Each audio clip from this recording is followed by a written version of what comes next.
look, I just did it again. I just let this thing stop, and anyway, we'll just keep going. It's not Megadeth anymore like that. It's just Dave Mustaine and his buddies playing music to Megadeth songs that were released way back in the day. Even if you were to go with somebody like Slayer when they did their farewell tour, Tom Araya, who does bass and lead vocals, and Kerry King, who does mainly rhythm but sometimes lead guitar, they were still there. But without Jeff Hanneman and without either their founding drummer, without Dave in the band, it's just not Slayer anymore. And they did the right thing by calling it quits after the last tour. And I think if Kerry and Tom ever get back together and do something again, they're probably not going to call it Slayer. Same thing goes with somebody like Savatage. When Chris Oliva passed away, he was the lead guitar player. John, his brother, who was the lead singer at the time, sort of stepped back out of the spotlight as the lead singer of the band, and he still contributed as a songwriter, as a keyboard player, and as a backup vocalist, but hired musicians around him to keep that Savatage name alive. But at that point, once Chris was gone, and you don't have Steve Wachholtz on drums, you do have Johnny Lee Middleton on bass, but he wasn't there on the first couple of albums. John is not Saliva, or is not Savatage anymore.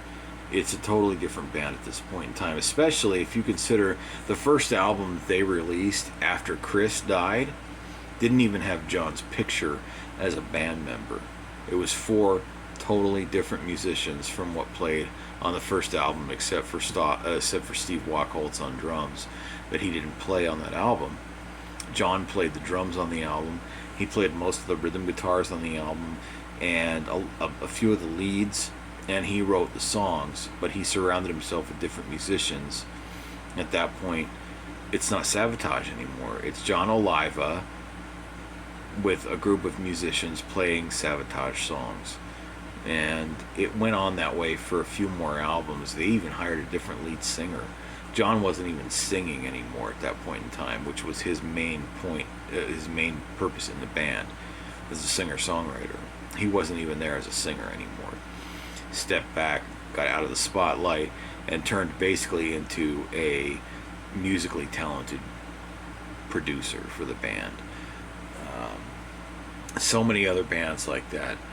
And I feel like once you get down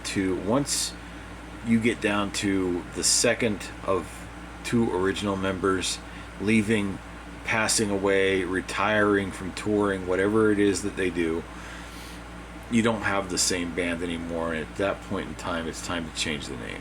So I'd like to hear your comments on that. What do you guys think about that? Do you have any favorite bands that are like that, who have done that sort of thing?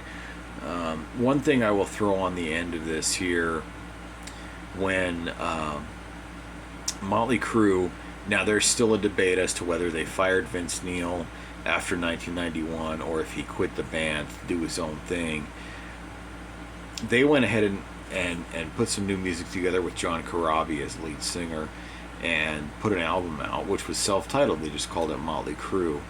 Now you still have 3 of the 4 original band members left, but even Nikki Sixx, the bass player and main songwriter for the band, came out later and said what we should have probably done was change the name of the band once we hired John as the lead singer, because it was not Motley Crue anymore without Vince as the lead vocalist. I am not a big fan of that self-titled album. Now there's some terrific songs on there, and as a matter of fact, I really probably could just push play on that record and just let it go all the way through, because the music is really good, but it doesn't sound like Motley Crue. It wasn't the natural progression from their previous studio album. It was a completely different band and a completely different sound, but it just happened to feature 3 of the 4 original members from the band. And I think when Nicky finally came out and said we probably should have changed the name of the band, I think he did the right thing at that point in time. Now obviously Vince came back And they did tour as the original four a couple of times. They even put another album out as the original four band members. Now, Mick Mars has retired from touring since then. He's been fired from the band. And John Five from Marilyn Manson and Rob Zombie has taken over as the guitar player in the band.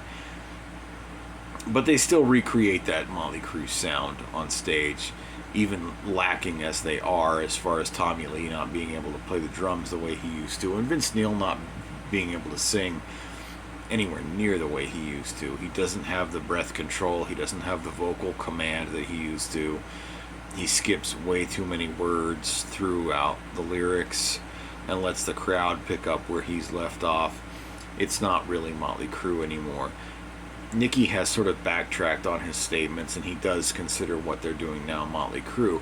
But in 1994, when they released that self-titled album, he said, nah, we probably should have changed the name. It's a different band now. It's a different sound. We've got everybody contributing songwriting now all of a sudden. It's just totally different. The best thing would have been to have changed the band name. And there's some cases like that where one band member leaves and it changes the sound. The most famous would probably be AC/DC or Van Halen, but those guys still had, in Van Halen's case, they still had 3 of the 4 original band members that recorded on the first album. In AC/DC's case, they still had both guitar players, Malcolm and Angus Young, who recorded on the first album. Now, they went through many lineup changes, but it's still AC/DC at that point in time. Then, obviously, Back in Black hit in 1980, and they were huge the world over. So, we're not going to change the band name now because now everybody knows us. But they still had 2 of the original band members, so they're still together as a band. It's the same thing with Van Halen. They still had Alex and Eddie Van Halen on guitar, or drums and guitar, and they still had Michael Anthony, who, although was not the original bass player of the band, he played on the first album. And when they changed and had Sammy Hagar take over on lead vocals, I don't think that warrants a band name change, because although the sound changed, the guys were still there. The guys that performed on the first album musically were still there. Same with AC/DC. But that's just my opinion. I really, really love to hear what you guys think about this.